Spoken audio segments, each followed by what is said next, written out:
with FC Barcelona.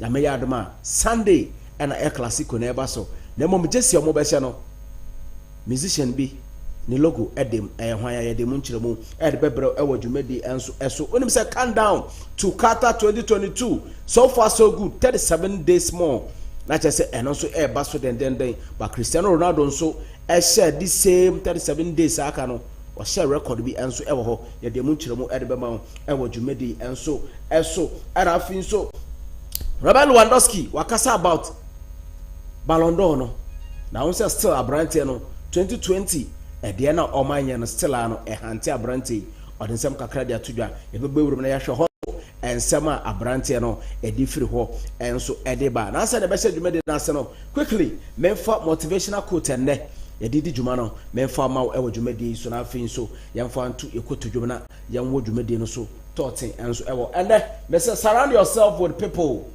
who are going to motivate you and inspire you.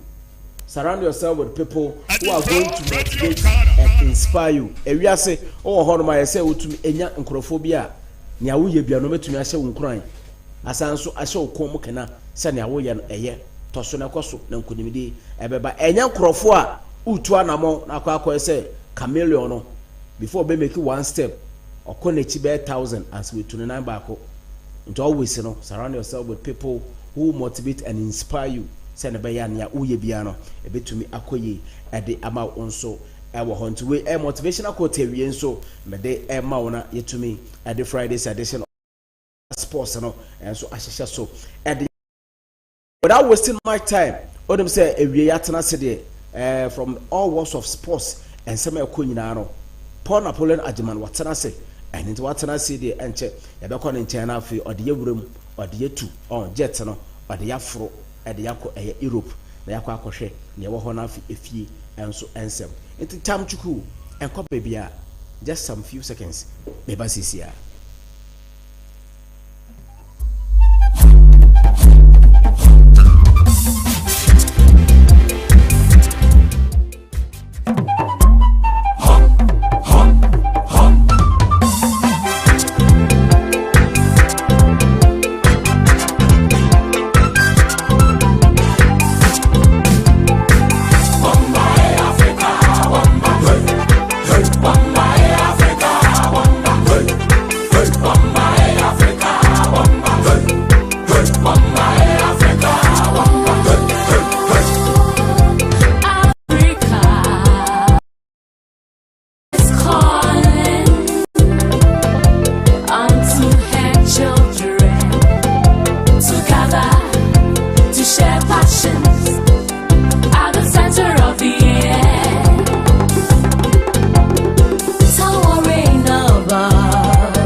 Sama shofo ina kwa babiem edeba Adinkra television sound na sama makwa babiem edeba Adinkra radio Ghana so sound so adwumade no ocean live ewo Adinkra Facebook eno Adinkra TV into Facebook live ekoso den enso ewo sound so na YouTube onso obenya adwumade so na wa share kama enso ewo the Friday edition yatena cd na ye boni tew na yetumi asori adwumade no so isanse the triple F no eya na emu ohye Sana Jumedi and Tiana, Michelle the way I pour for the assembly.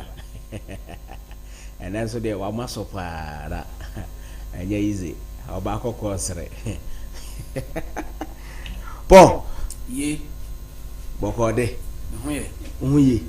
pa. It's some papa. Oh, and they da ponda ke said Mama Bravo. Oh, okay. It is a mama Nichi. Yes. Last year by this time, I was in Nimbe diameter. Watching exactly 1 year, but and they can down started from a yes, a market. And he said, and they me who a ria, and young from me whom I was saying, Ma, Menichi. His son said, last year by the time, let me Nimbe dia, Menam, one abo, which attends by this time, and enemy near Bam Hoso. And me whom baby, Namo. Inti se me tiasia ese me mama niji ti na da ponda ka se mama chese me celebrate me birthday so and there yes ade cho kura so celebrate every day you know because we share the car ni ye of ade ono be pius ba no nim se mo car ni okay na me later me ko hu se de na car ni ziti no because our situation no ntimi survive na se me ma survive na me tiasia nya kran ke na meto na ntwi ni mari sir so we to be am me so dia and na nyame na beto am back vocalist for no way say so far so beto na ntwa am na ma kwatiti area and obeto come beef bi am na ma kwatiti area say come beef ni na ntwi ana say kofi so ewa koje a confirm bi a ya twini bi afa ne ba bi di amame a okay I know ana pork bi a yenya abotira achi na ma na achi a I crispy na ka so obo modenya minura bi a ho atin fifiri 14 50 ti say wow I say why should I share formation you know 4 2 3 1 go via na ho den so the ho na wo ye no pork no oil obeto obo na Friday median coming say o Kristo ni de ka wo ye mfaso de ma okra Paul obi abewu time Kristo ni obewu a odwane time Paul can say no abon bra wi on person be ko heaven they say time Paul can say we in faso no abon bra wi mo that is na we wi ni mission okay it was so we in faso they see how ko heaven on pe also we they see how ko heaven on pe me can say ko heaven am pe o chen so me pe but me age we no o ma dwane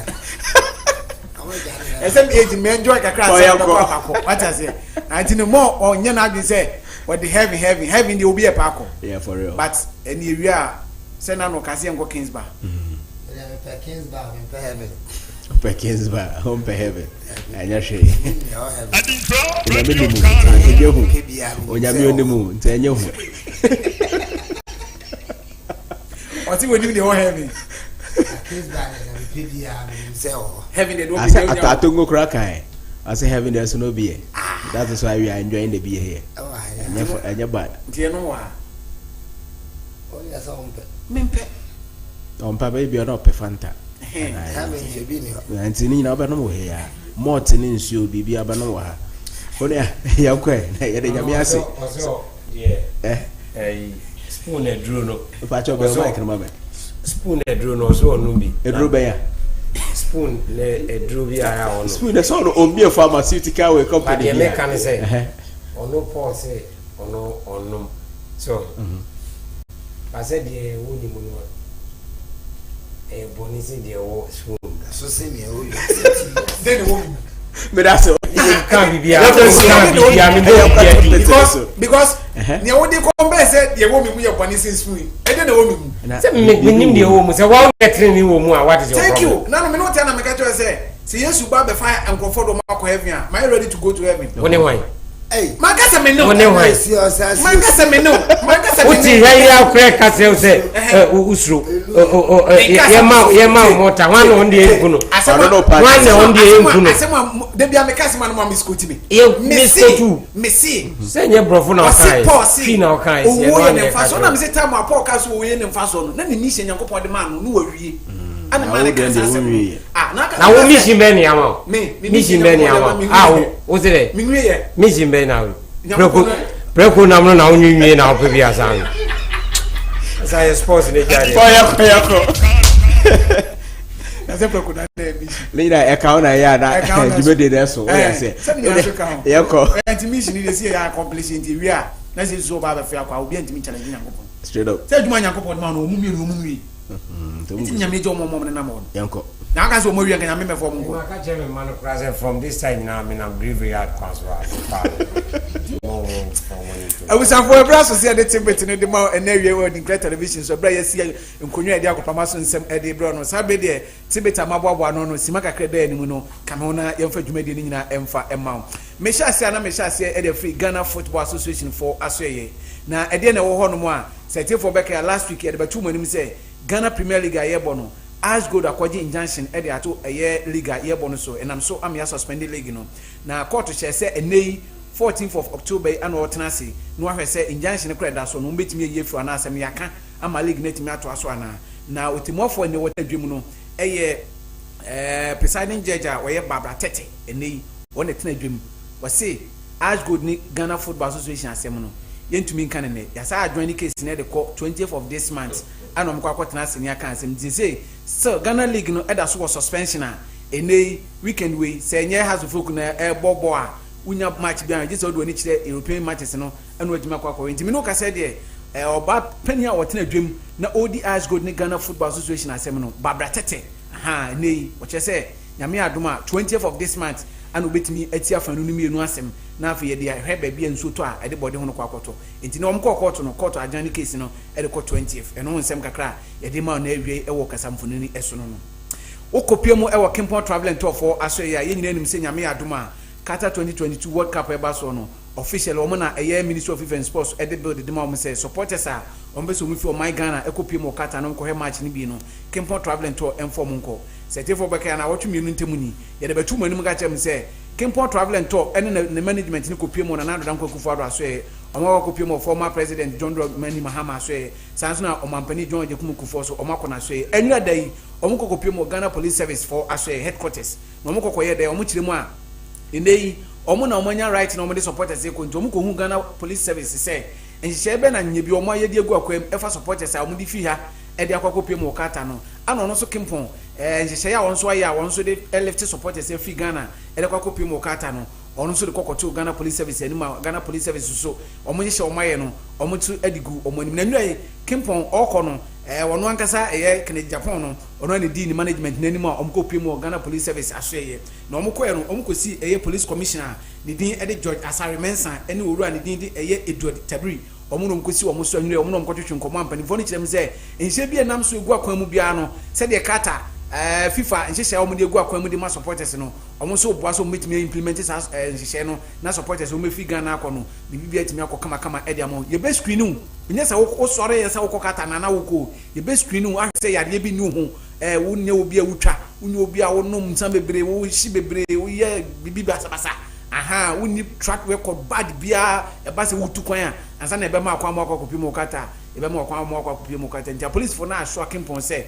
supporters wo mo ko ni nyina no ba check bia so mo ye bia no background check bia so mo ye bia no ombe ya ansa na supporters no etime fi Ghana ha no akwa mu ho no ma ye de ho nsem so e de e ma wo enzemfufu mu no former Gaka chairman Eyoro JY Apia ene ne papa yi kasa na ochie mu se otu ketokreku na na pamfofo se emra na ye de run football ku man mu no oso mo mfa ne pepe yo emfa nya adwuma omma fairness enya adwuma na omo avoid court cases especially original as good ni efi nsem ya nei aye sinwantan e wo court yi ana papa di gina so no odi tu omo fo se semra no echi kwame a momfa ni kwame echi kwekwa momfa ni kwaku na mum se kwachi ya na mu ja na se echi kwabena na musim ni kwaku ndi a e ba ne sa e mamra e football no entimi nko se ne e penalty ne nei former Gaka chairman Uraje wa apia na de afutuo e de ma Ghana Football Association panifo se omuma perepeyo ene fairness enya adwuma e wo mra omode rane e wo football mu e wo kroma no okopie mo has folk for asoya head coach an assistant coach nei oneti puti hatoto niema se Nyankopon ya adoma kami Sunday obetimi tennis scorer na ekokopie mu reba mako mali match na no twam ye ba so no na no David Oklu no okasa no chirim se oma e krado kami Sunday o materials obetimi tennis scorer na ekopie mu e wo mali 3-0 no oso agidi se 90 minutes ni ma na wie no no matimi tennis scorer no David Oklu assistant coach edema yenti na no di se mo a wode atudwa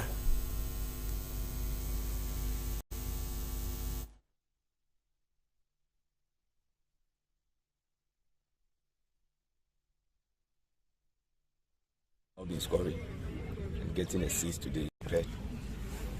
Not, I can say, about 80% ready. We're scoring 6 goals for some time now. We've not been scoring. And getting assists today is a moral booster. We're able to score 3. We can also do same, even more, to try and get a point or win it, but it didn't work.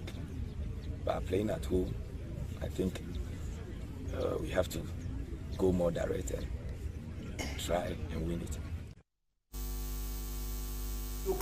Assistant coach Edema has a folk, what did you do? Captain Edema has a folk, Abantia Fatah Muhammad, and what you say, hey, or focus on no attention in our Reba Macomb, Yami Adma, Kami Sunday, or Crasper Stadium, was in so tall, a Rianne Bebo, a yet 3 months more points in a day, and so much imagine, and yet 3 points in a cake, or moon your qualification, and what Tim Sunday met me at more alasa, and so Ekasai. I would say, looking at how training is going, we are well prepared, focused towards the match we're playing on Sunday. Because when we came back, we sat down, talked to ourselves that going into that match, we need to prepare more than 100% so that we'll be able to qualify. And looking at what we're doing at the training ground, so they are very, very motivated because looking at the training we did, everyone is on his peak. We are all fighting because it's not going to be an easy task, but with determination, hard work. Someone more last Captain Edema has a folk, what they etudra, Efanyami Adma, Sunday game one, Ebasono, and so. Yet any chance and from one, anyway, any better just a copy more Sereno, a mob being Ambeka, a year, Africa Cup of Nations are a basso last year, Ewo Cameroon. Moon say Abrantia Bako, na Oba tournament no. Nere koso ne nan na obompaye de amane say, na kopon mana hoden, no begina kopama so a. Tem bia ne na be kambo bia no, enye ngo awomade ewa kopama no so. Na Abrantia meka na semi, eye Musa Tombu Kamara, wono asem ana meken. Na enyu ara ho sema eti ye ne say, Abrantia de nyura nyame amfafi a nkono ankasa gye ne nkwa firi ne nsem. Wose ne yira wone ne tie eye hawa Tombo yi, he ababa we tete ne papa. Etinura Yakopon anya adom a nka Abrantia Kamara ya kana semi ankono ankasa gye ne nkwa edifiri ne nsem a anko oku ne ho na ne fiefo mo ne no mo ti se bibi ye kukurukuru woni de mo nkwa na se ahoma de aso no konkoro awia ne sa no de ahoma na so no ko a chese nko yi akonwa na si wo no na se nka wono a wahange no na wadi ne ho awu na so mpanimfo ye ntem so eboru ade mo mo nkwa no na se Abrantia no afi no be hange no mo omutwa ahoma na omo yi no edi efiro no mutino kasa mfoni no Abrantia Musa Tombo ananei ye show editor bra we na so committee suicide isansa ne yira wona ne ti hawa wo so tete no na ne yira ne de nyamianum ne kuranim oba no wo fe enyema gu na chi ye papa ndi so ye player na ni sika dia by all means obi di sika beje no na no hwedin se na me yire bi ye bibia de ma na de na ba nansa ne na me yiri adwan sesa edu anaduna Musa so wo kwa oba ya hye disi ne sa oba wo be we na de achi oba pem na oba nsi de bi ma nkokwanso enti ho ahomte ho areho ana wo se brebra mama ne ama fere no owo di afanyina mu owo ena me ameko na de besi bi ensi akiri enti nyure Nyankopon anya adom a enka Abrantia ono oye sereroni Musa Tombo Kamara omo striker no kanyure nko gine nko afiri nsem ni nyina yo tokura bodu se ya o tokura bodu se de mema be ko ba bia nko yo Adinkra radio channel there's something to kill a man me boa enti na e dia bibi bekum be ma di bibi bekum be ma no so na nke ekunu nyure I say something sweet must kill a man. Sir. Sweet be a kill me ma on. I say something sweet must. And say be any sweet be na say ade bi e de bia. En chere say ade bi e de bia so na betu. E betimi eku be ma. But 99.9% ade e de it could be like 65 and as 70. 65. E bit say de yakutu. Yankoso. Watermelon. And to grab you say. To aso. Hey, mema. Who be this gas be dachi. Enti Musa de no, e ho nsem kakra ye de ma na awie enti wo ye be ma. Ense se tno se obanti, oji wo awo nkwa e de afiri nsem. E ma no mo do so, obetiti waja na wone kofa foforo. Waja se ha. Na ye free eye Musa nsem ne so ne de ni a che Europe. Enwe Europa League matches no e bi etimi eto dwa na hwe se de no kokoye ya. Na nnu na che se e bia no hye pa. Wo bia nim se Manchester United.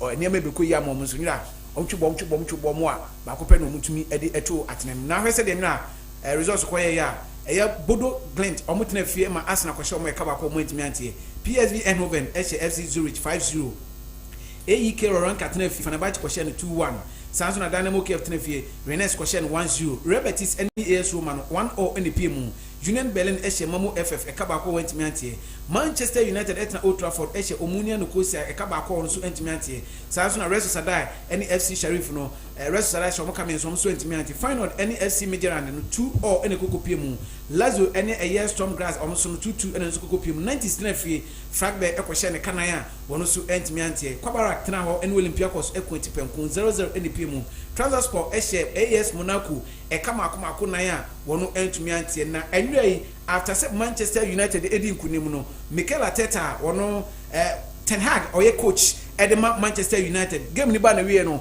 wɔde nanu di sɛm kakra ɛtu dwa kyerɛ mu sɛ ɛnwura yi no fin sɛ ne mmeranteɛ no ɔmɛtumi anya ne fala nanso wohwɛ nwura bɔɔl a Omonia Nicosia fo no bɛbɔ Old Trafford a na kyerɛ sɛ nya asɛm ketewa but ɔde Nyankopɔn ase sɛ otumi nya 3 maximum points no ɛde ma United Erik ten Hag ɛkasae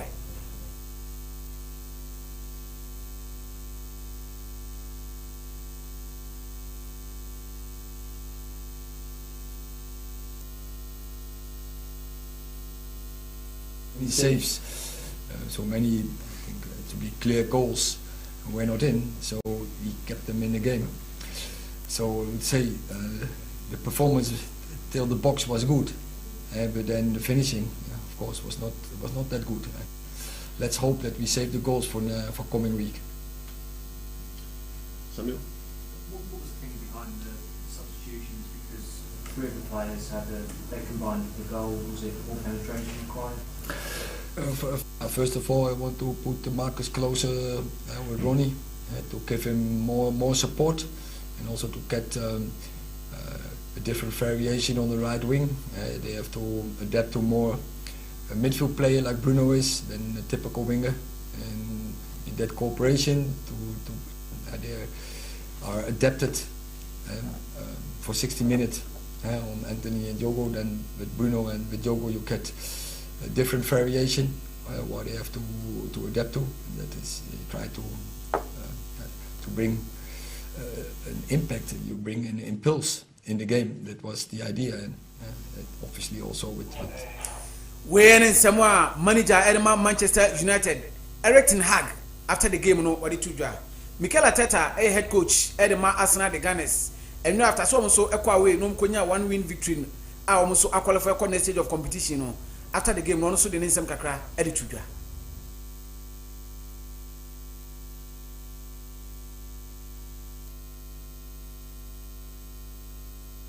There's not many European teams that have done that. So we have come here game 15 and won it. We have talked about this in the last few days, and that was the challenge in different conditions, in different contexts, making a lot of changes, find a way to win, and we've done it. Were you happy with the performance? The second half felt like a bit of a slog. The second half, obviously, there are a lot of things to improve, and we know that. I'm not going to get too deep into that. I understand as well why this is happening, but I think the boys deserve credit as well for the way they tried, quality-wise. When in Samoa, Mikel Arteta, manager Edema Arsenal the Gunners, what they to draw anyway. Na anyway, Europa League in Kwana Koso, Europa Conference League in so etimi etu draw. I said there are no results on Kokoye anyway no NE. Fiorentina Tenefe Eshe has 5-1. Enya Ghana has assembly making, Mekan Scotland has assembly making 5-1 in the PMU. West Ham United Tenefe Eshe Anderlecht Ekamienu emo mutimu baako. Sanso na Australia Vienna also Tenefe Emma Evia Rekoshe ne kabako a wono so entimi ante.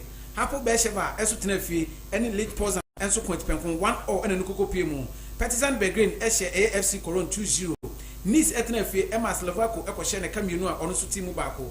Eye Apple Maso Tenefe Emma ohye AZ Akma ekabako a wono so entimi ante ana Budus Tenefe Emma Dimpru enso ko twa ne kabako a wono so entimi ante nti wei Europa Conference League no said the results no koye enwai yi ana ede ho nsem so ede ama wono no na ene yi uda wani ede ko Europe a over the weekend matches no air share European leagues no air share na ekwa kopemo England a EPL no match day 10 air share enne nyame adoma Friday night ya Brentford ene Brighton Hove Albion ene nanwumre yi omode hyehyɛ so 7 pm ana game no eba so ɛhɔ no mu nti Brighton ɛtoa Brentford no omode sa game no akwa hyehyɛ so dendenden ɛhɔ no mu La Liga no so match day 9 Royal Vallecano tenafie no ne Hetafe enso ɛda hyehyɛ so ɛhɔ no mu ukopemo German Bundesliga no so a match day 10 Schalke 04 ɛne Hoffenheim ɛna no so omode ɛpem so ɛhɔ no mu French League a match day 11 ɛyɛ Strasbourg enso ni Lille Matupol ɛna de sa game no so ɛhyehyɛ so hɔ no mu ti wei ɛne matches a ɛba so over the weekend said the European season no ɛbɛkɔ no ana yɛde ama ɛnɛ awie ɛwɔ nkasa mfonire ne so woda wani ɛde kyerɛ nsɛm foforɔ mu a ɛnura yi Anderlecht ɛmra ɔmo to a West Ham United ɛwɔ London Sports Stadium no ɛbra game no ɛkɔ na wie yɛ no Anderlecht supporters na anto ɔmo ho ase after so nya nkukuo ɛwɔ London Sports Stadium supporters ne hyɛ so mu tutu nkonwa etutututu nneɛma ɛde kɔ akɔprama so ɛnam so ɛma polisifoɔ maako ensia de omu pride na mienu de no omu pride ne serious pa ana chesa ano de edom ko hospital omu eja yarehwe police ni baako ne nsemu ebu se pen ana baako so omu kyeremu a ne sisi omu pem no ma ne tena ase nti ama ne sisi ne so eho atechema kakra na me no ka say a police for ni timi che so kudu mienu still investigation no egu so ekoso nti nwira yi de ekoso London Sports Stadium after say West Ham United ehye Anderlecht 2-1 ewo Europa Conference League ni mu no supporters need to nkunya eniamo ho sem se nya bibifo ngwa na se bi adwene nya ye sports stadium etototo nya mabrofo nso se bi obi so bodam papa omo hulusu match omo nti omo aso omo timi tutu ena hwe okasa mfonini so nwura the Anderlecht supporters ni ye ewo London Sports Stadium no eno no ukopie mo Paris Saint-Germain for so aso ya ene place ni omo dwa omo koko apai omo se ade Paris Saint-Germain panimfo ye no omo dwene ho omo nti ase ade ya omo se abrante Mbappe omama abrante ni too much privilege ewo timinim asa abrante no no nkwan ntimi mo ne kyem so yen kana sem ni ope no ye enko night club no woko enkodi match no woko nso obi koye bia na de aso twama no Mbappe nko abetimi ayi no ope bia o club nim omo nkan we nkyere no nti place ne dwa sasa privilege no mo dia masa abrante no omo bonyo so nti be yampani fo ntantana se no mo nyu biem ekwan Mbappe afaso a o ne PSG fo ni edi kwani no enya de so place no omo bo edwo in the place na dwa pa yi a ere won sem ema ene awie yi na Diego Maradona sem kind World Cup go wo hye ya ene yi kobusa na onte ase mom na nkane na onte ase no kobusa se die nti na ode ne nsa na hye sa go no a oh in the hand of God ne ukopie mo England na empani for the baba tudwa se sa the hand of God go no sa ball no a ode hye ye no sa ball ne da so wo ho no mu omo so omo ton ball no nko a 2.5 to 3 million pounds. And this is 2.5 million pounds. I better only 3 million pounds. And you guys am for no. Sabon ne dama do na nsaso no. Born na so Africa nti benye bi. Sasa brinka born naira. Bia benye bi. Sa. So you to make keep archives na dey nti no. Possibly. Nti sabo we. See that 2.5 million pounds and I said 3 million pounds. I don't know. Ti wa wiska no. Akoto no tonada we the creation model binya pa na nkasu akoto oh okay nka dia ba betumi akoto oda be so da chino de akire ne ma no betumi akoto because e ade so mbo pa ye beboa no all right ye pon be hu kakra okay ne so yen support no ngoto right enti no nsem kakra ye de e ma ono no e won nsem fufuro mu no abrante Ngolo Kante ene Reece James omunyina sia kan de ma Chelsea boboko no ara wo sem ne se Samrante mienu World Cup eba so no omutumi nkobi ya papa se Chelsea nkobi de mienu sei ka so mutumi ko bobo ne ke wiase nyina hu wo mu no prado kro wo mu na Ngolo Kante enano brada ebra Reece James Chelsea eni AC Milan e wo San Siro no ana brante ne koto dwo kan ade che no se maka akotwiti wo ne Twitter page say oh ma Chelsea supporters no akomantu na prado ne sheda nye serious na nwura yi ano mkotwa aska no mu se no brante ni injury is serious into omodwen next 24 hours no sa brante no metima kwakwa ni surgery ni bamu dia abrante Reece James ono onko World Cup ni bi Ngolo Kante so ye start season na Chelsea against Tottenham ana brante ni prior since they want me kiki bomb for my Chelsea na se na no wato na no ye training enene na se abrante ni se ko ye training na okonya hamstring injury ono so no likely say World Cup e ba so no wono so entumi enko bi nti ho nsem kakra ye de ema won the two great players enya de se be hu omo World Cup nyankopon ya adoma November ya World Cup no start e wo ho no na okopiem e wo eye over 21 wonders for aso ya enka ni coach na okita wo mo eye Nuno Espirito Santos papa ekita wo mo season ni ba na wi wo mo se ne mode mo nso no mo ball na si tu no kopie mo Tottenham so call ball first 3 matches na ne ma ekoyie ma na afi ne nkoyie no nso ball na si tu no mkofa Antonio Conte de ne bae e na me no ka say eye Nuno Espirito Santos akokopie mo Saudi Arabia woni Etihad for no na edi adwuma na se se de empanifo se mereda de sambe wa me foforo ba ye no de o ye ne ye ne ngin wo kranti was fortunate say Nuno oba ye no oba wo mo ntini se se de o mo pe coach amra ba coach eye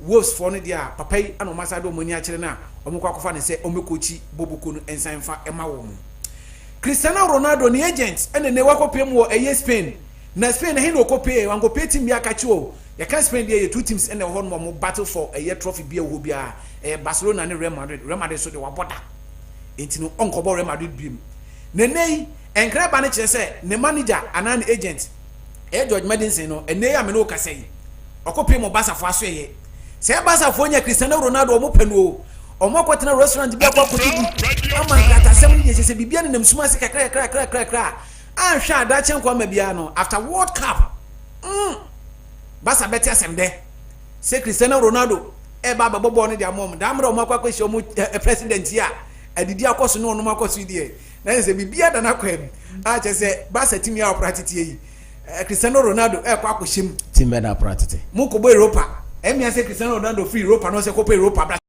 teams HC no emia papa Champions League team se ben o se Champions League team ben na Chelsea Ronaldo Napoli Crepen Chelsea pen Olympic Marseille pen brato aso o se enti Cristiano Ronaldo of Europa se ko bo Europa enti eno nsem enso eno no de me ditu misiri bo no masori so no Barcelona fo ya make o masem ye enei celebrity bi a chese wono de obi kan wi asisika bon hu yi papa a o support Barcelona na ene abante no waya nwonwade ene nsenkyerene ye hu obi a o support club no a watimi a hiti sa obi be se sika na na sa amount no ewo na brabom 50 billion ana abante no wanyanya ebra ne Barca for Spotify for no ba ye no abante no kwa sika watimi a hiti no eno na nam so ma Barca for say nyame de nkwache a classico na e ba so Sunday a Real Madrid for a hwe o mo kwache wo mu yi o mo so me special jersey e de akwakobo sa match no enti na brante no o mo di ni logo e beto Barca for jersey nanim enti wo hwe a jersey ni na e hye wo mu no we ana Sunday Barca for so me se de akohia Madrid for no White Angels for no lo se we ya no na do dani mu no wo ye patua na wo ya mama ya Petu Petu I would say Drake has someone who can look OVO what do I say now Drake na ama we ya be no ye won say Spotify I'm buy beji best sponsor Barca won say see Barcelona company ya friend no Spotify company but Spotify also I was streaming live for music but Drake you know the first artist we to me I hit 50 billion stream I was Spotify app no so it's almost celebrating no oh yeah oh yeah I memoir in fact me bona baso why ade wa ade value bitu Barcelona bobu ko because it's Barca no that's a Barca a big brand on it oh man come asem man come asem who say Chelsea for bodwem Barca won sa ye dream who say mun ko say yem oh be obon man time for that I don't know why I can't go say you nya nsere no ya da base what you say mo mo pa esa ma ye me bona baso say wa boa man nei in fact say mugu na ni mo ase Sunday a hane go no na ni mo ase Barca for say mugu sa musician na ni mo ase a man de me ba mo bibi ka kire mo say mugu na ni mo ase a pa Sunday nyame de nkwacha man de ba ha mo bibi a me ka kire mo abusafo me gina sansem no so na me de tebita mo abo anu na wie no mediasi na Lord Moses ene na pamfo ato aso e de ama medin e de Paul Napolo na Jmatimi from sport Saya na awie medase obompa mai me mpa ya me bone se aka se odua emu mokokua me mpa ya me boma mo se mo nko oseyem ya yenko oseyem mo nko oseyem ate ya dase e wo wiase a susukura be susu no oh enye sa hafi de enye sa kra ye na na mo dia ma ye mo dia ye e ba sisi akata so se asariamfo no omo ache so omo eba ne nsa pa se ye wia omo we pa no sanso ye drunkers no ye football omo tito muntin fans no omo ye special fan zone at the amom omo bitimi akọ but so but obepo but condition da ho sanity e ho na me ntiase no question mark bia ho me shedante ese no na mum emo eduru na ba memo eduru na kotefa so a omanya obana say the weather we mu shishishi obidu on so de na stadiums ni nemu ayi fine say makotena air condition mu aba pa na ya mami bia 1 crate bia 18 fifre na mi si ho na mabo bia ni nyina ana say mami ntim menoma bia mami no bia 1 crate sa no beso mo kan na me kono 1 bottle na me kwose me de mo ana sa no beso mo creative fan zone no fan zone no mo rito ntenta na me che say fan zone na me so me kwatena no mo a ni feel say metimi anom bia 1 crate Guinness 1 crate obi ansi ukwan tie bom no na wanom awie no se me nom ho na me kan se metimi anom be 4 still na bia wo be fin say Adinkra ma anom 4 na me gusu amenom e bia ne no me limit na me gusu na me nom a ho na bia be ka say won tia say Adinkra ma anom 4 na me gusu amenom e bia de no so me limit say me jai eto mo me kire mu ye oba no wana na ba no mutu ana wo kono se ukodu fanzo ho no ma wo akwanya se onum bia 3 no afi woko wo akwanya se obanum Guinness 4 no afi woko wo akwanya se obanum ebia malt 4 no afi woko omumra no mekirem so mo mekirem dia ye mu bi na ye nim nsanom ne de mfa ye ho ato mo mu nim no no so mekirem kire o mo because obo on ma lord wo tu a obanum a obeye okay no ono dis wanom 10 san wa ye okay asa no so wo ho iti omechirem asa re na ma wani nje na mom ina me say menum sama mani aja esa menum 10 crate of beer that is you asa na mani aja nte bia na menum 10 crate of beer no opunyu so obeka sa me ko bro so ebi so na nuru ba bia sa me duru so wo say so mbechirem me that say because me ni kofi na beko sa hai me menum mot kofi de omnim so on pemot on pe me that so teaspoon pemot all right me that so Paul e was for eno aye Paul Napoleon Ajemai how so there how better run a lot of sports we so or the ama we air the Friday edition into star biabi but you better watch the live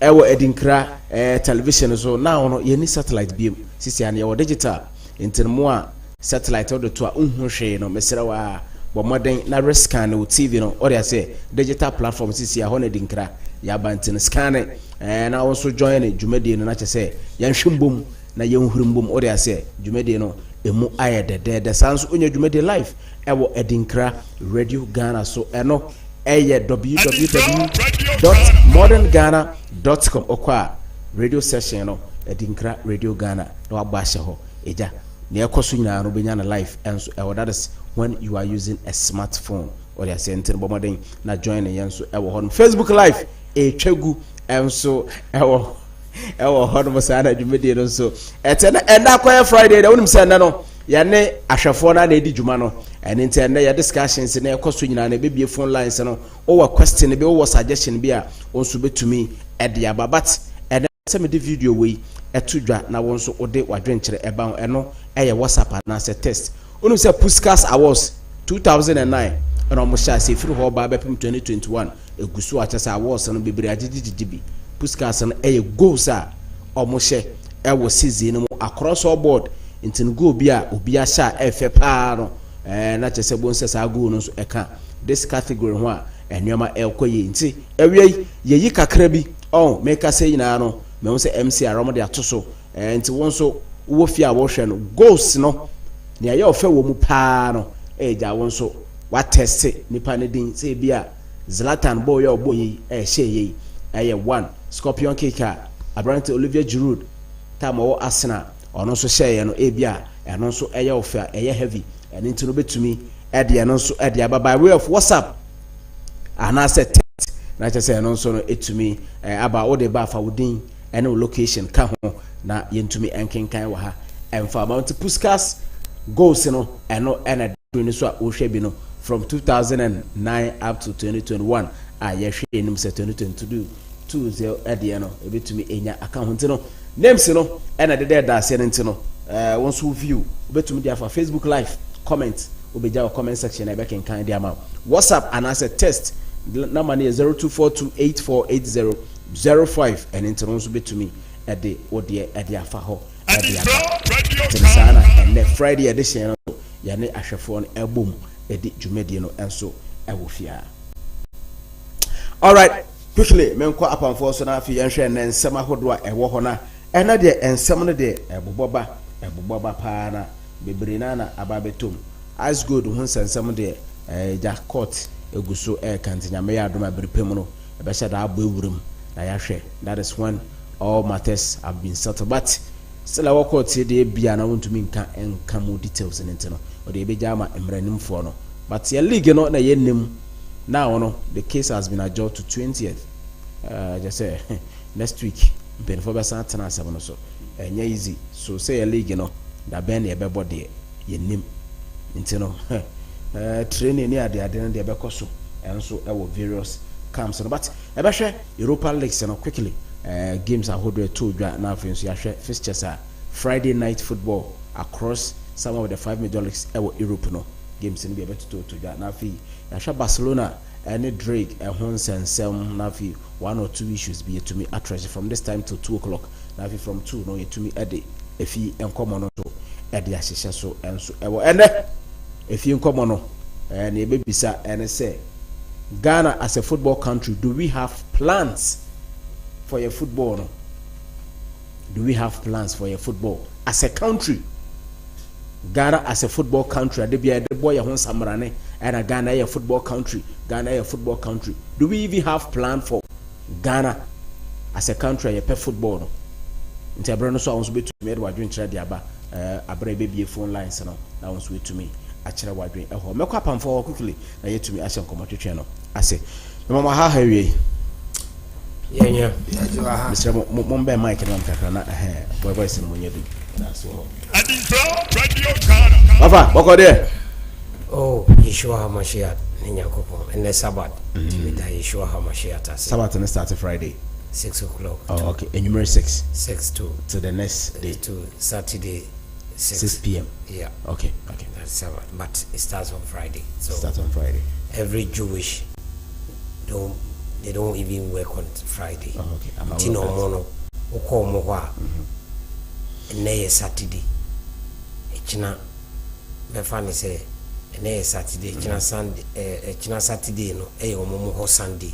Nti Sunday wa ha no e omo Monday. Okay. Yeah, so that is how they've arranged.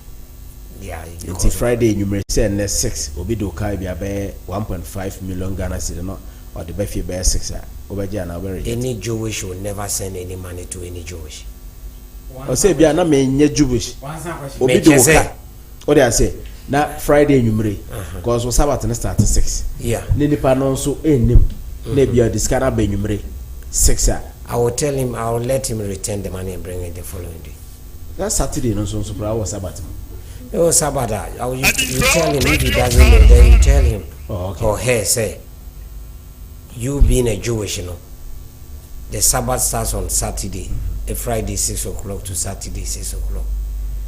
So he can return the money, he can give the money to anybody, leave the money, and Saturday after 6 you go for it. And the Jewish he doesn't cook from Friday 6. Now Friday from Amapane do bit me and cooking na bibia. Obey bibia see ho. And from 6 to Saturday 6, he doesn't touch anything. Okay. Most of them even doesn't go out. Okay. To me, my used to. I can stay throughout the whole. I won't get out. Okay. Yeah, but being worshiping as a Jewish, you have to learn what they do. So all that right. is what I do. But I say just by the way. Yeah. Awale. My lord. Boko there. Na ko fiara and enya boko sa. And also there things are going on. Seminar da form. Enya easy. Na me yimunua. Enya unkwa onua. Ye nyina ye brother. Me da say wa join a train. That's here do some for some and that's as for.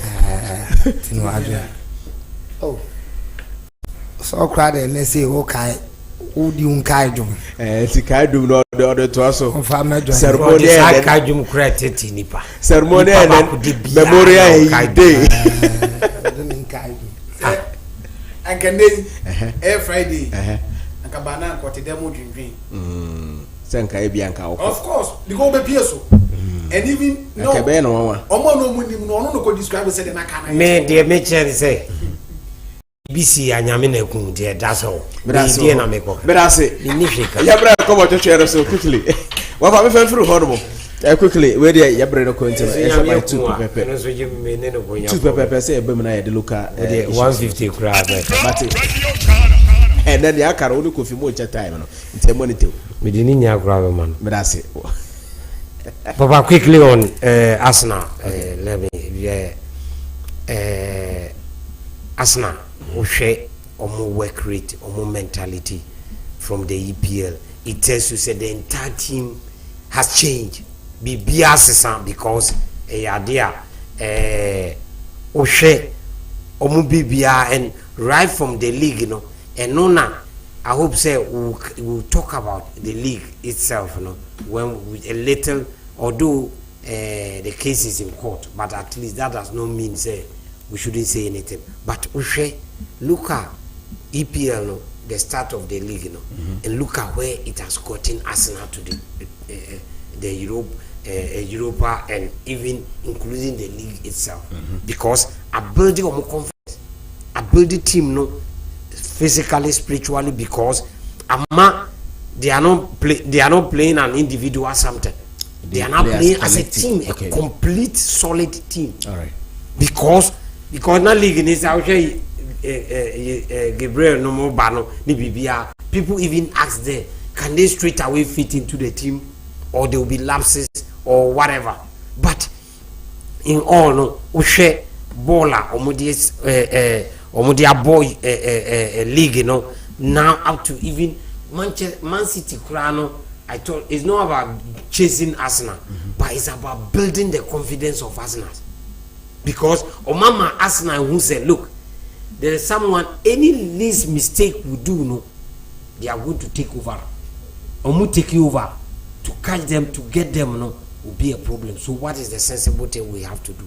We have to make sure that every match by match, you know, we should lift our game. If it is 100, we should do it 120. If it is 80, we should do it 100. And that is confidence of Arsenal.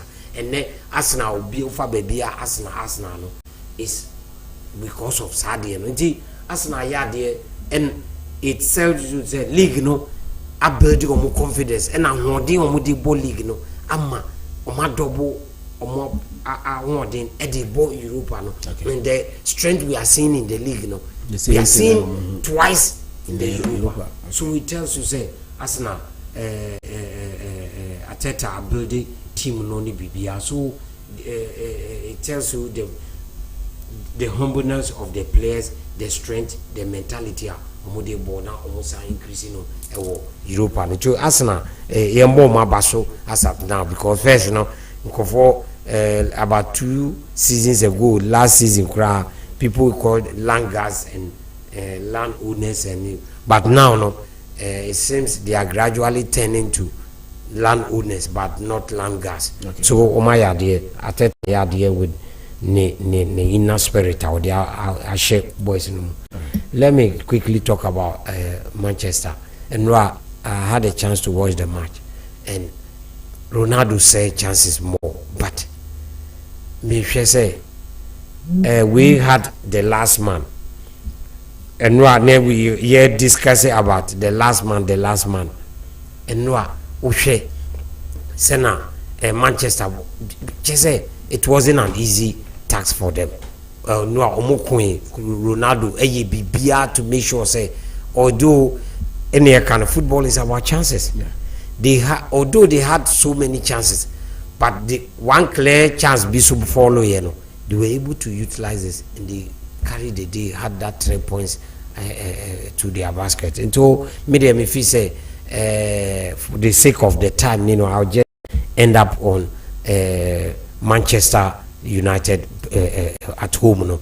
Although and now share home ni boom if it was an away. That was my question. Come play in front of your supporters ni actually no na brown which means say away na support ni hono ade na na come but no Cristiano Ronaldo chere say when you are a senior player we share way how do you call it Real Madrid player moving to Manchester, what is his name? Casemiro. Yeah. And no, he had a fantastic game. Wow. The Bobby Oboya hit a post, you know. Tells you say he had power, he still. But I mean, I gave me man of match, you know, with Francis Ohuzo, Nigerian Super Eagles, some goalkeeper. Because he did. That is what I was saying. Last man. You need a last man. Yeah. Because they would have beaten them not less than about 4 to 5 goals, but he saved those 4 goals, you know. And that one was a goal that will score any goalkeeper. But in all, they had a very good last man. So now, as we speak, now gradually everybody making sure say he gets a very good last man, and that was what the Nigerian goalkeeper did. And so, if he say these are normal, say all the teams should watch. Say when even you don't have any good defenders, now you have the very good last man. So in all, if he say Manchester, at the end of the day, they were able to carry. They had the 3 points. They had that 1 goal, but they won at the end of the day. All right, Kofi. My lord. Yeah. Quickly on that, with no matches in the so. Niane nra na mani wo ho kakra ye mami di kan fanchi ama ya hwefo ne ye tifo mo wo internet na so nyina Adinkra radio ma obi bia afternoon bia Transport against AS Monaco was a game back and making me very disappointed in terms of numbers, you know. Manji and say Monaco was going to lose that game by a huge margin of goals. 4 goals to 0. In the reverse encounter, no say Monaco etime win by 4 goals to 1. And Transport 14 at your ho akoye say obi akosho before no so abehye no 4-1 ibi no. Nti Transport game no was the one I felt disgruntled when I monitored the scoreline. But no, my boy, my bazo so Monaco sir, and also Real Sociedad moved to Michel FC Sheriff by 3 goals to 0. And Osha Sociedad in the Spanish La Liga now playing at the Anoeta. It is very difficult for teams like Barcelona and Real Madrid to get points over there. And, you know, making sure somebody to me are getting the job done against FC Sheriff side and Moldova side. Last season they came to prove stubborn in the Champions League proper after someone winning against Real Madrid. They made quite some name for themselves, but this season I'm making Champions League competition. Now they find themselves in Europa. And also, Kamia say the big men are separating themselves from the boys. Say indeed they have a quality squad. Ghanaian players will be former Asante Kotoko players. Mudasiru, our boy Juma Abelorana, well losing in position, but Mudasiru and Edward Ado, more ultimate boggy, more fine, Emma, Nema Cosentino. So my boy associate that for the Spanish opponents, you know, Abasos for that resentful winning. And then again, another Spanish side of near victory, Real Betis. And also again against Roma. We said the first leg, you know, they went to Italy to beat Rome. In the dying minutes when Luis Enrique a winning goal. It pained Mourinho a lot, but he thought saying Kobit maybe making amends and here he came now and also Real Betis. Usher in the history of the competition this season. They've got the oldest players tournament in Joaquin Odaso Bobo Nama Real Betis. So it tells you say it is a team full of experience in the youthful exuberance are blended together, and that is keeping them in a fine position. League log now, they qualify in the competition. Also, Arsenal against Bodo Glimt, and no game, you know, one ironic year me observe here. When you say Arsenal, when you go to Norway, Norway, they have the biggest fans in the whole world. Arsenal, fans, Arsenal fan base there Norway. Aside England, the next country, Arsenal is basically from England, but aside England, the next country in the world that fan base, the larger Norway. Okay. So the Norwegian fans of Bodo Glimt, came to the park with Bodo Glimt JC, but Arsenal penchants and they did that making the stadium very, very ironic for me. But it shows how the white man does his things. They still they think say they love Arsenal. They love Arsenal, but Akoba say Arsenal ne krum dear and April until they show some love for Arsenal, but still they came in with Bodo Glimt at heart, but they lost, and it was their 15th game of the season. 14 games at home and almost lose here. They only lost against Arsenal. It tells you say when the going gets tough, and now the winning mentality of the Arsenal team, is back. Almost we call grinding results from places where from last 2 seasons, because Arsenal won't win Konya points beyond, but also and the chemistry in the team of Arsenal, even without the misses of saying Gabriel Jesus in yesterday's game, they were able to find the net and get the 3 points. The most important thing. It's Arsenal, Manchester United disappointed us yesterday night. Omonia Nikos, after going there to beat them, now I say in front of the fans at Old Trafford, one would have thought Man United a carry game on a silver platter, but Omonia came with a different intentions. Omumeki game, they defended very well in the Nigerian goalkeeper. Michelle performance the goalkeeper Ezo Hodema ni team na se ono no da against Ghana, Nigeria na Thomas Partey go na share na I find something fishy in that game. No die. Ozo on die. Second goalkeeper na die. And no tin o can say if their first goalkeeper Kumase was their first goalkeeper, but Nigeria return leg no one said they won the match. Kumase, but Abuja and you there because Oshabo we see na your friend is Ozo hot see and now Abuchimem Old Trafford abonte so anyoni so nipa only pa dia na driver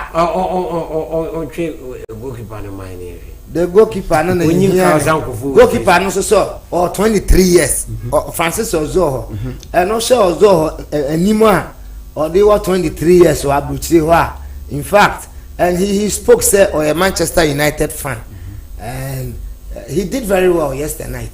If it weren't Ozo and Kenra conceding more goals, and kudos to Man United. More experienced players. The most important thing is when the going gets tougher. In some games, you not necessarily play your best of games, but you need just the 3 points. So the way and the man are grinding that 3 points, they fought till the dying embers of the game. Scott McTominay beat me that goal on.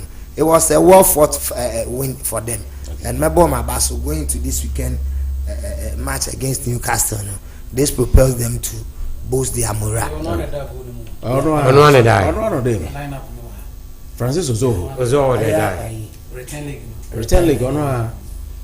We scholar is where Thomas Partey say. Yeah, 1-1. Yeah. And Ozo. And Ozo and or turning into a new leaf because no, but the Ozo against day in day out. The more you play, it but sometimes most good goalkeepers improve. What I saw yesterday night, and rather he saved I never believed say or no that's happen. But you catch them no ma. Yeah. Party boss abo na goalkeeper ne. Obi anyahwe. Enam obi anyahwe. Ade bibi koso. Bibi ankoso. E mo mfa nko attribute to bibi ase bibi koso. Enti players on bo ball se wo Europe no. Enti go be meche bia attribute to se. Yenka ne sa. Na Friday, obi bo ball ase wo se nyema. Wo se yen kire ya bia ka se yen kire me no wa. Wo se me kire ma de wo se me na. E die nyema. Na de wo nim ne wo. Olivier Giroud e bo bicycle go kick. Agile wo Olivier Giroud ni de wo wo team. Ye ba ka se bibi wo. Dia ba sem na o kan. Pate bo so goalkeeper na ntimi anche no. Finito. The first time Pate wo was. Menkanisa. So now we Arsenal against we was it Omuni. What's the attribute to bibi? Omu last 2 games omu boy. Say party ne share first. It was this Tottenham. It's quite similar, but what I'm saying. Oh, the American is due. The American is some match in itself. No, it was a do and die affair.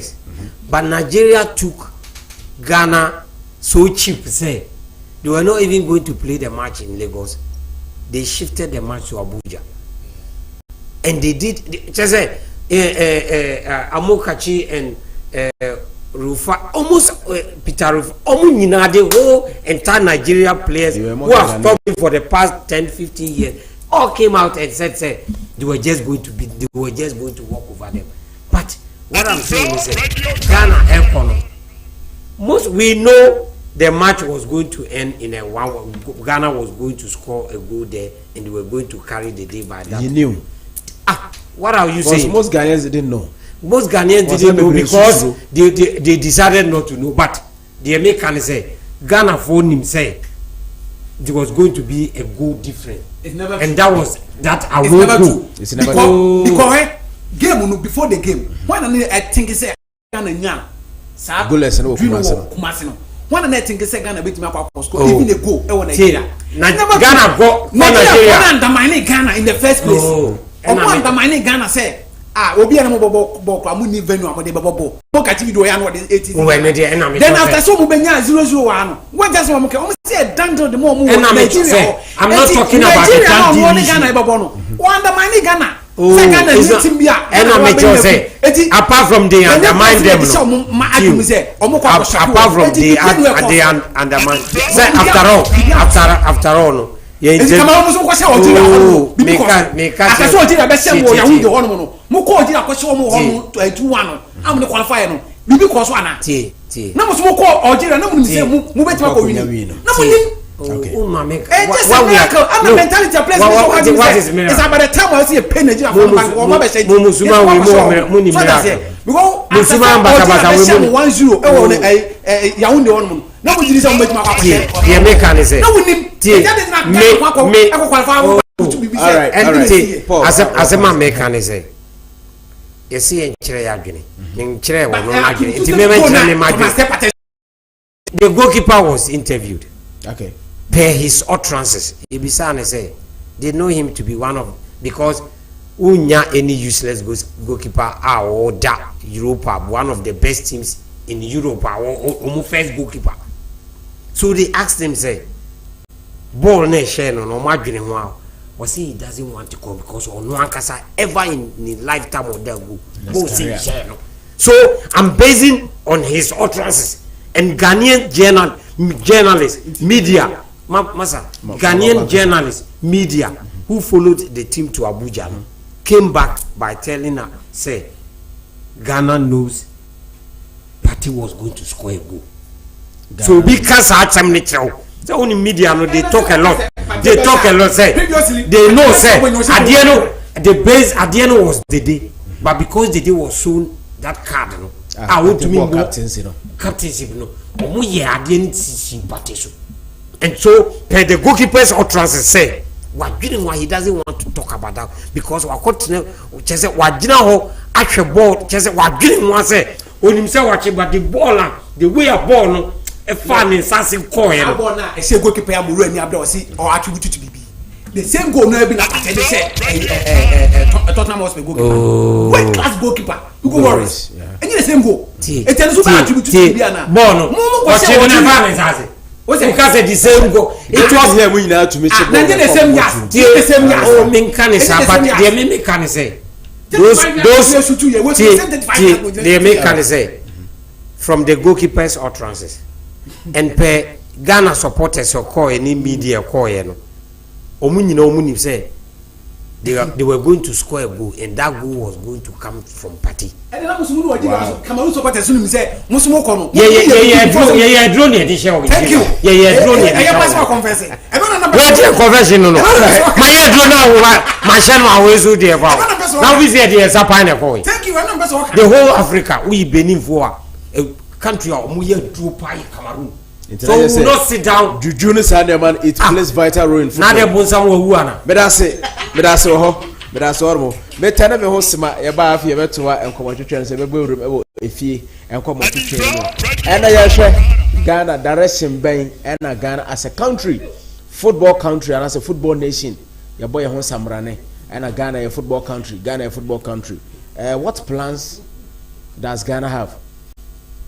The plans pa our football now ye dey two ye ho atu no plans be na ye wo edema ye football and me no can say ye league ye nim da ye bebo e kan plans no bia na eno ye komotwetwe a me da na me ho basema ye ba bedi ewo eye studio harmonti no onso betumi adjoin conversation me da na me ho ba pe mebie phone lines na eno ye ne viewers no ene etiefo ene di dwuma nti no yenya bie phone lines na question awo suggestion bia no se nkomo na ekoso no betumi afre na wonso de waje ntre ade aba bie no enso Friday's edition de ye na ye ne fans no nice interactive program nti no mo nyina mo fa mo ho hyem na dwumede no enye very success enso ewo ho no dwumede no o share live Adinkra TV sanso utie no live Adinkra Radio Ghana eno www.modernghana.com okohonma Adinkra Radio Ghana na waba ahyem ne yakoso wa ha bia no benya na live na wetie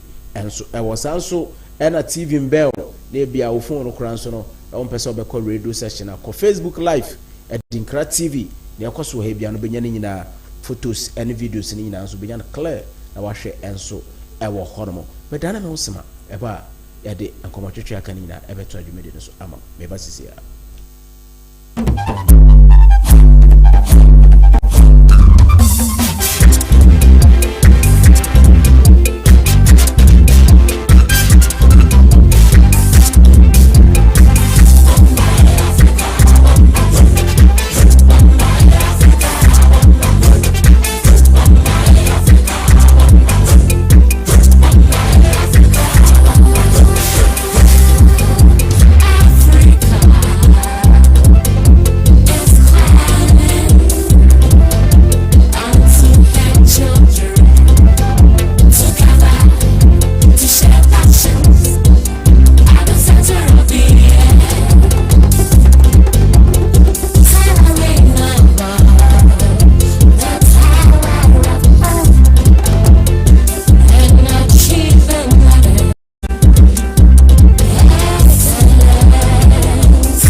Sama shofo ina kwa babiem sama etiefo ina kwa babiem edeba Adinkra television so sanso and live on Adinkra Radio Ghana so dwumede no ai Adinkra Sports the Friday's edition yatena see na ensem no yaboboso na yabo na chese bebia ese yedisi bia no so wetumi hunu ne ekoso ewo honom awiei enkoma yebedi ewo studio ayehwe yebisa ye ho Ghana bebia beko bi Africa ni wiase and Ghana a football nation, football country, football nation, football country. Ya jiya ho menasa. Ene ne yebisa, do Ghana have plans for country a friend of football nation, you know? Upon fire crowd, and then some near Bewrim, I say, your plans in the be, and then near air courses, ya young, away a league in the mo. Your plans in the be, and then near clubs in Africa or modern Diana, and I say, be before for Honma, a be a young and I yente, and no, and then you better train on come on. I was still do something. No, I feel not we feed to a high Adinkra television, and to know Adinkra Sports Friday edition. And when you go to Ocean and Chebiano, my activity phone lines and send them Deacon Kayano. Now, most of my drink Eddie Abba, Jumediano, and so Emo, Mr. Oba, the will lower TV set, send a better conversation, a better very, very cordial. Or they say, the baby it to me, Akoso, Jojo, and so Edema. But some women have him. And then I no, Yasha Ghana, maybe a Befibia, Abufra Kraka, Ghana, a football nation. Ghana a football country. Talents here war a buso, players here were in abundance. But Africa na say qualification could be an eye then they are Ghana, do we have plan? Say the way other countries here, the likes of Germany, Brazil, Argentina, England, Munina, from this generation it follows to where they've gotten to. Ghana, do we have such plans? Maybe for coffee. You may ask, my lord.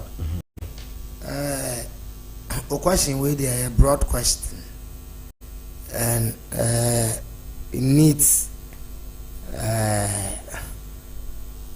pragmatic understanding to tackle such a huge issue. Because when we talk about football and then the kind call as a whole, FIFA is finding it very difficult to come to the level of Nankasa or CAF is finding it difficult to come to its level. So as a nation, it will be very difficult. But you taking some steps to address such challenges. Okay. Into no one overshare the challenges. Because if you don't know what is challenging you, you can't find a solution. For sure. And as a nation, say how are you running your system of football? We call a certain body autonomous body that runs our football for us. That is the GFA, and the GFA has the blueprint, and they have the direction of the entire nations. Our fortunes, when we talk about football, our fortunes depend on the structures of the football federation. As we speak, the FA president, in his manifesto, didn't give us any development plan as what we had under the watch of Kwesi Nyantakyi and the predecessor Ben Kofi. Okay. We were made to believe we had a 5-year development plan. Dr. Nyaho continued, and a friend saying, just our own Kwesi Nyantakyi also, we saw what happened. Okay. Kwesi Nyantakyi's administration now, last year, you say, when you talk about football development, meeting culture say the expose lapses be bria na ye football in terms of our refereeing, in terms of our corruptible doings. Through the Anas expose, you be who sa nema we nyina. Ye very fortunate. See binya Anas ma obekedure mu ma nema ye basa. So yet sit down a committee and I say set up a management, interim management team here. I was some no share football no so and the proposals and then I did buy I was say you follow. But basically no what na sidia what mean say no. Now no your football no everything is turning to I say money crusty politics. Monocracy politics. Yeah, it is a case. If you don't have money here in Ghana, you can't do football. If you want to own a football team, now you need outrageous money, huge amount of money. You can't do it. It cuts across everywhere in the continent of Africa, Europe. Even in Europe, before you become one of the elites now, you must pump in some money. Okay. So, but the come here say sikana ye pumpishe ye football ni no. Ye hu baby a loopholes that was say DBB eshe. Into no, we've been beating around the bush na ama hu say sika ye di sika eshe ye football mu, but football no kwa na form. On the contrary, no, I think a cost no. Ye de ne de kwa na form. So it tells you say the people now handle football business, we are not truthful, faithful, we are not competent enough to handle our football business. It is the competency level and above form. Anything Obasha, the only thing me who are this administration plus money and I mean time from former leaders say and that cat man who say women football or the what true light at women football so or support you and impono look at how the women are complaining bitterly day in and day out how our referees are being treated day in and day out but sika say places they deserve all this all those money so and it is within some group of people. They don't send that monies there. They don't have that human capacity to perform. Sad duty was say man football on the page. And so beside question said, do we have a plan there? A plan there it will be, but we are failing to implement all those plans. And plans now want to go on. They are not the reputable plans are now no a bit me abuwa in football. But what we are going through right now, our football now, as we speaking, is in court. Court is determining our fate of football for us. So when you talk about football now, you tell me say, court well, you must be mindful of what you'll be saying about football, which shouldn't be so. So the plans might be there, but human capacity, we are lacking it. Those to lead us to implement what so-called plans now. A bit me abuaing your ecosystem, your ecosystem na eguno. He decided say replacing it with academic system. What has we been doing with the academy? Do we have academies? Accra Suffolk and Kumasi Asante Kotoko, the two topmost clubs in Ghana, do they have academy? When they were winning trophies way back in Europe, in the 60s, 70s, were they having an academy? What were they doing right by then? No mutimi winning trophies. And net they can't do that. You're going to a ditch. They still don't have academy. They never had academy. They were winning. Today they don't have. They are not winning. Today, the academy systems. I be share your football name now. Your West African Football Academy book. The headquarters in Ghana. Where are they now? I'm a first division. So human capacity in America, you can get all the resources in the world, but when you lack human capacity, because as a nation or mine, you were all the resources. The resources no be the level of poverty. No, we lack human resource. Into the human resource, for once, and no man who say ya to sing playing body, your players are your quality, near war. Yeah, in Ghana, the winner player or African best player to also back to back. Now, for the past 20 years, top 10 best players in Africa, I will be Ghana any even top 20 clubs in Africa. So we lack human capacity. All right. So as I say, those days in the 60s, 70s, Abdul Razak, the golden boy, was once African best player whilst he was plying his trade for Kumasi Asante Kotoko. So Mohamed Polo Mutumi ba podium neso vying to be the top player in Africa whilst playing for Accra Asofo. Now you can't tell me say there would be a local player in Ghana or bet African best player. Tell me say Betty Messi.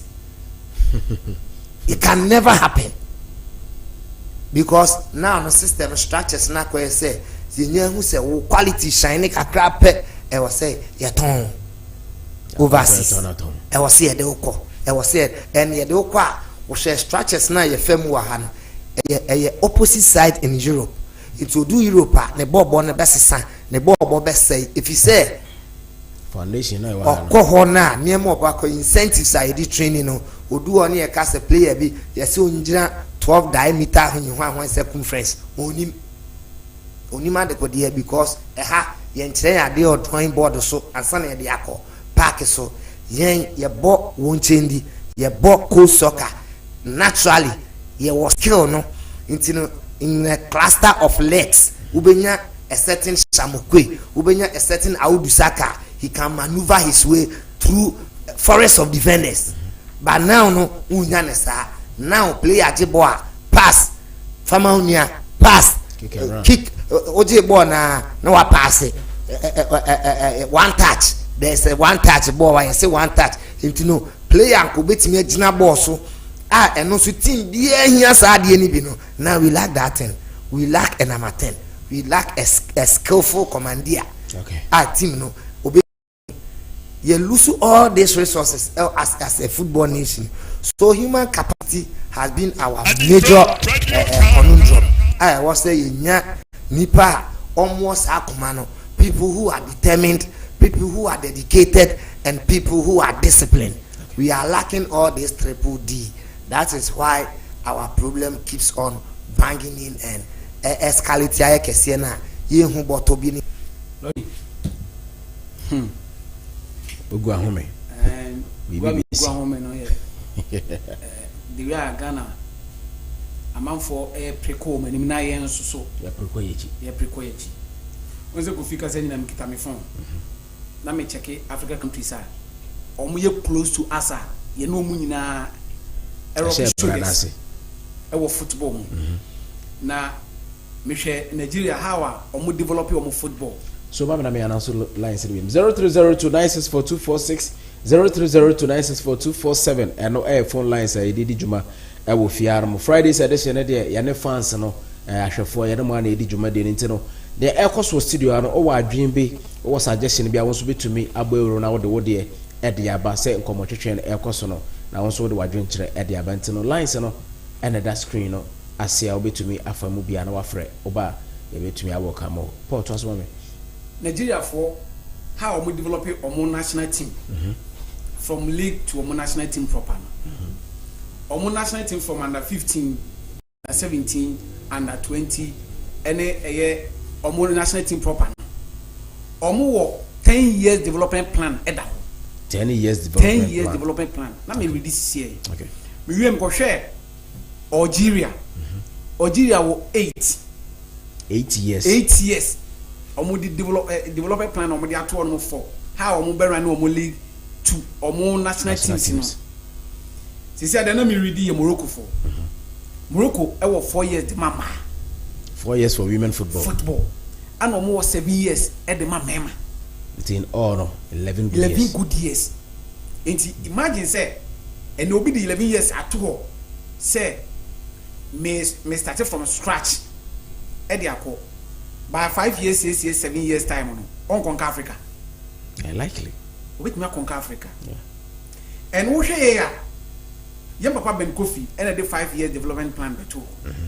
And now Dr. Nyawatama Kubai, the 6 months no BD and we implement TB. Then Nanteji took over.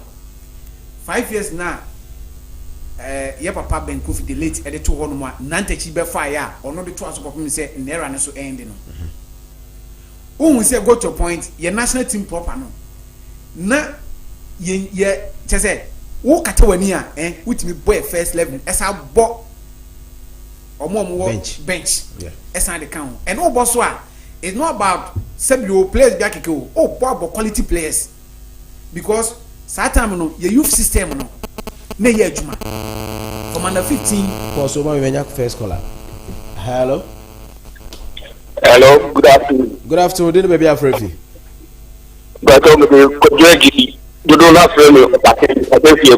Okay, anyway. Football nation, football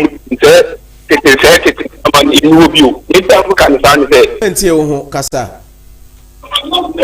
And now, Yamekano, that time now, you're football nation. Obi some, if I don't call my coach, say, only not on coach you. Obi some, not Nakoma coach, there, or you're under 17, so not Nakoma coach, no, you get Yaman. But the Nakoma should go for another player, only born, baby. Okay. This is it's in Yaman, you're getting 2 young football nation. That's what we are discussing. Obi a discuss no what you obi player be coach na only she na o gbe na to we park no so na wa ko pro ka dia sa be fie it is an yet dey no ko no sa yenya ai trophy bi am sa be fie all right you know to my some kakra mechanic all right me da say wo dia wo de fie buri e de bai all right oh just so and to share 5 years ya papa ben ko fidi to wa nyanda chi be fa unse nyanda chi baye no ana me kan national teams no na yehu development na ba we national team under 17 under 20 and black metals just say Olympic games it mean qualify. That is the bad thing bia abeda on ma also mo try no mu yi sa de ni before but what here ya na 17 ya na 20 ni de na every world cup and every tournament bia eye CAF or FIFA no na Ghana ko bi. Okay, na question ni say satam no mo ko ba you promote players in be from under 17 to under 20, from under 20 to black metals to black stars proper. That is why you bring a standard in the 200. The 2000 World Cup by you will place a promoter from the under 20 team and they call blasters on one. No more younger steady. Sometimes they go to a point to cry and me do a 5 minutes, 10 minutes. Yeah. Oh, give me. Since the demo era ended, you know. See, me say, you're not 17 a tournament.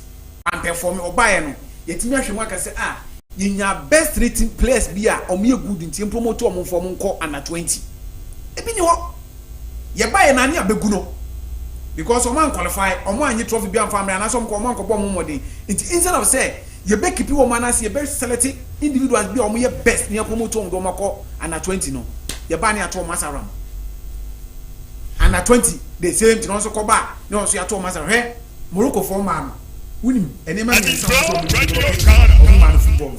First one, almost say, almost a crumb first one. Omit me and develop a man of football. First one, a sika. So, with this sika be shame. Now, almost me developing a year. 2, a growing of technical directors. That's yeah, with technical handlers and woman a boama.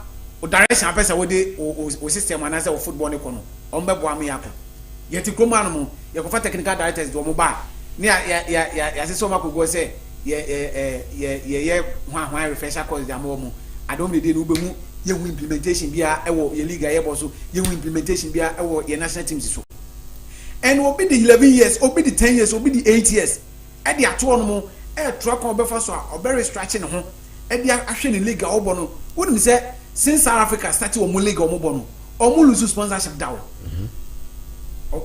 Every 4 years, 5 years, piano or new sponsor or before headline or by headline sponsor.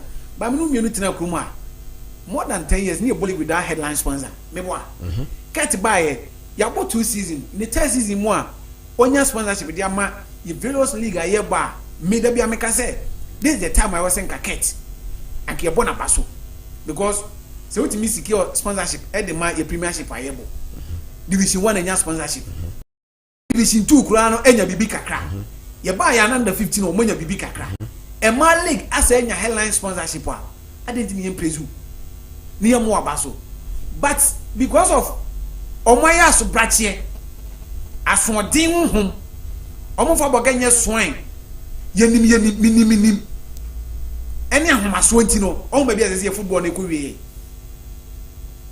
because sa court nsensem we nyantachi era no ebi happen Alhaji Guzani Ghana Football Association more than 2 years Brekumasnas the late Yakubu Moro what dey fe ni court o se Kwaku Pama e dey fa court enti sa time market wo ni nyina no enti na me say ket nyema bi o ye no me di ya wo makoma mu se yesi panisua kitosua paninante enti nka wo a wo be ye ba pani ni sebio ne bra wo bo no wo de ye sebe akohwibrasem wa mo bra papa bia enti nka wo ye kitwa na wo agire no wo ba bia wo bra pani ni fa ya eni na bra bo no wo bo no enko yi mfama no ensese u follow u bra no ni footsteps no sebe sa ne mafo no ye no ket na wo nye FA president na wo ye ESCO member na wo so unim lapsesa ne nantachi na mu nyina en wo ti akira e se obi auto dame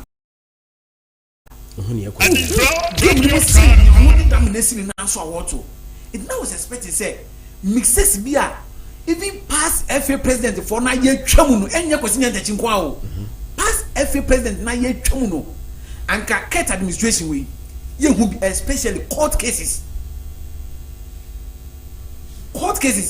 say nantachi time no na class J boardroom point Jesse I say obi ba pre-match conference we be show Jesse okọ gbo match no fa Jesse ne bai ni abo match we no bia wi ni akwaje points we dey mama no e go to point no mo ko tan say no sa de yin fi o ye be yin fi o no e football na fa ye bo a na kan now ade ba akwa ba be yikutwa ba be dem every season be ba be start a league bia no o say court bem court e mediteme ye fit e wo ye football and I say ye soccer ye run okuma no no emfama ye ense say e ba ne sa no why mistake na masa ne no enye leaders no and don't forget say ye football nkwa na sade ne koso uko lease finance sponsor sade ne koso eno na Kenyan sponsor okuma the football nkwa na akwa bibia o ye say the bia ye say the passion of the nation ye football me one football since 82 na amoji ye this trophy ni ma mo mutimi ni trophy bia bio but ene ye ka niema asele ye na Ghana akona ni mu a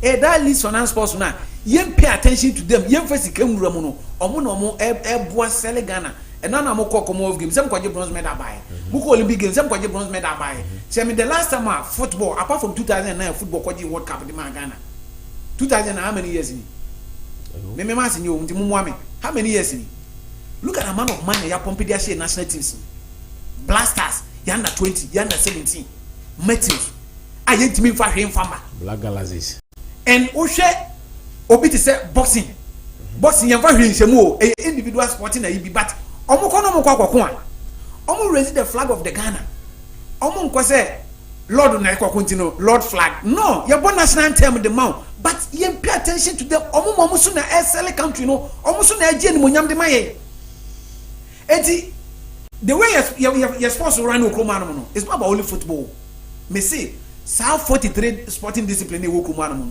and as I recently I let this one free court buy and I think say handball recently I also election a court before my election it's ye the sebio ye ni ade the go forward na say anytime Ghana se bedo so ayi so bi so be me Hasan Adjonso ye betimi atena se asese hu say ade weni ye emo ama ye football na ye say in sports no and develop ye sorry a make us nyandachi e ko South Africa eni nkofo so mo ko ha South Africa for run no league no mo da ba be ye de ni wa uko Egypt na so bi be abutika obobo to the highest level want to kwan anko ba bia obel alisa want to kwan ko ba bia but no one of the best player in Africa so that's it omo won share wo no say ye local system no e league na ebo no we player na be so ko bi say Arsenal player no obo Arsenal omo ready enani ko bi say the number of years obo omo local league before so nya opportunity so obo kwa Arsenal kwa kobo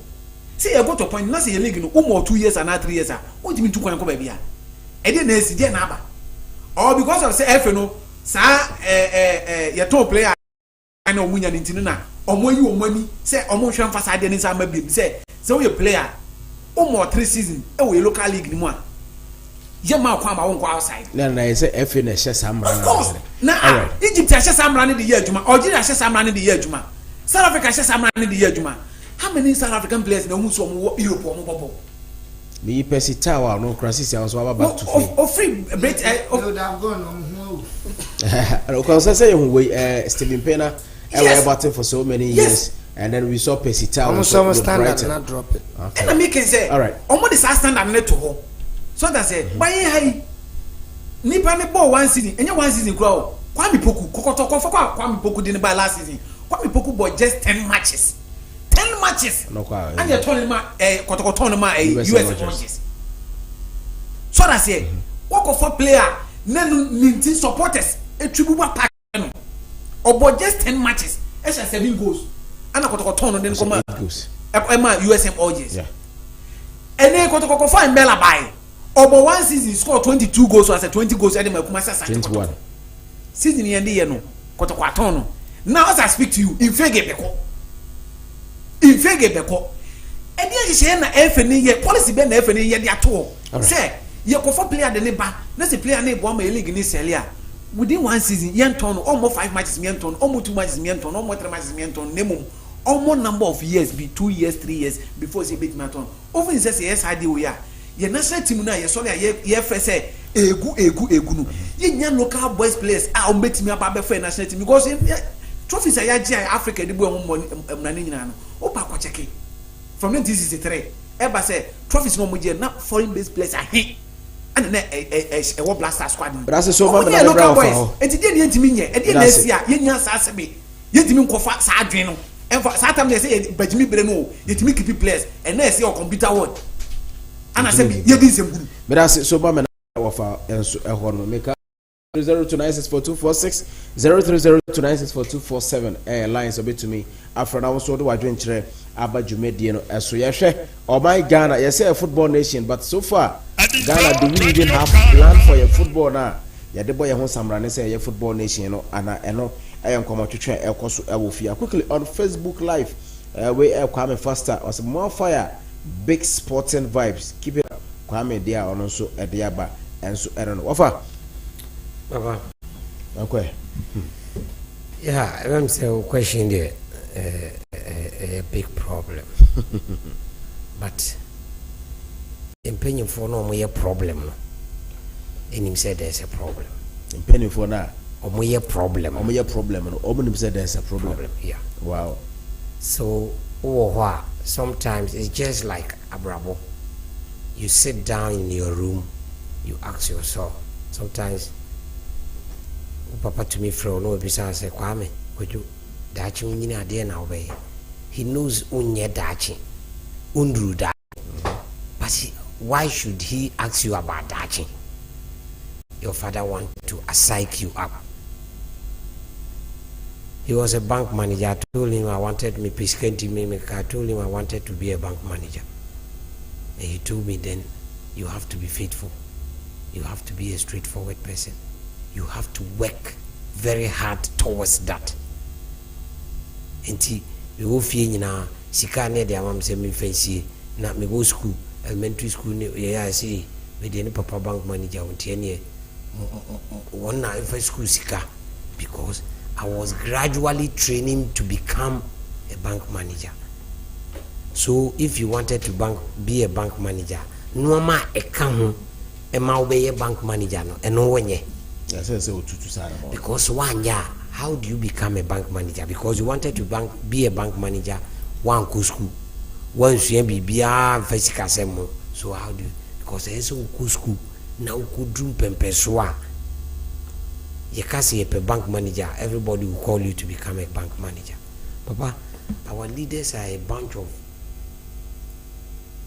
I don't know the word I should use for them.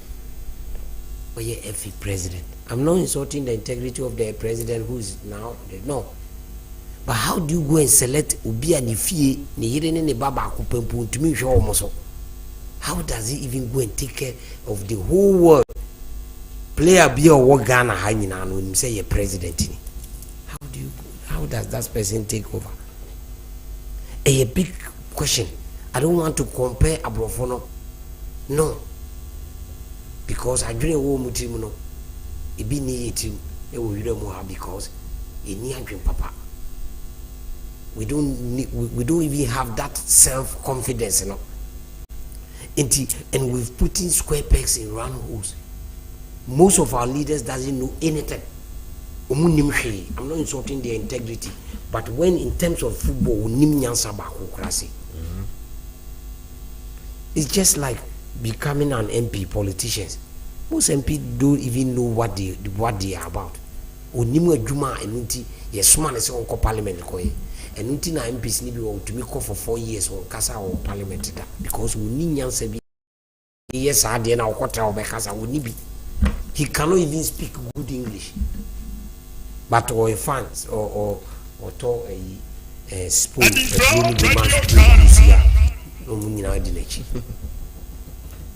so I thought hey to spoon a drone be man first na Colombia drone ba Colombia is only into the amount spoon the spoon tom.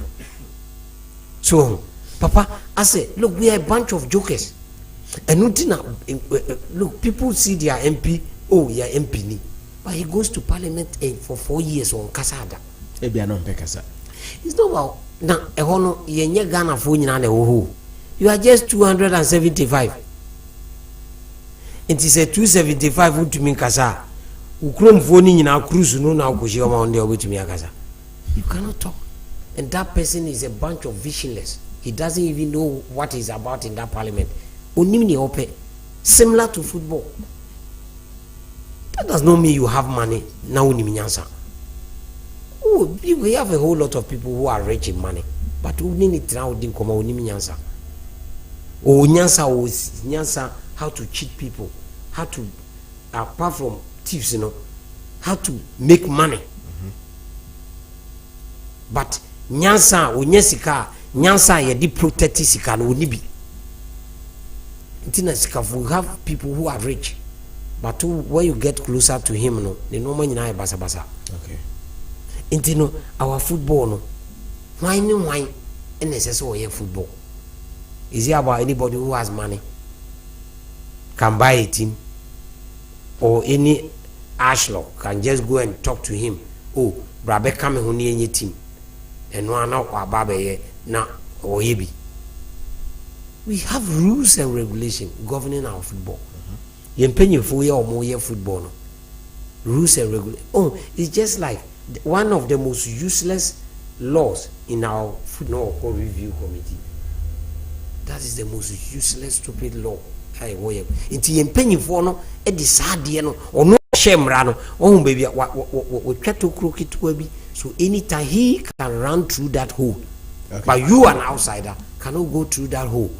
And no na oma yes no oma tan sa and any level-headed company will never put intina Guinness crabo on say office a man of football no aye man no wonu entino so sponsor ma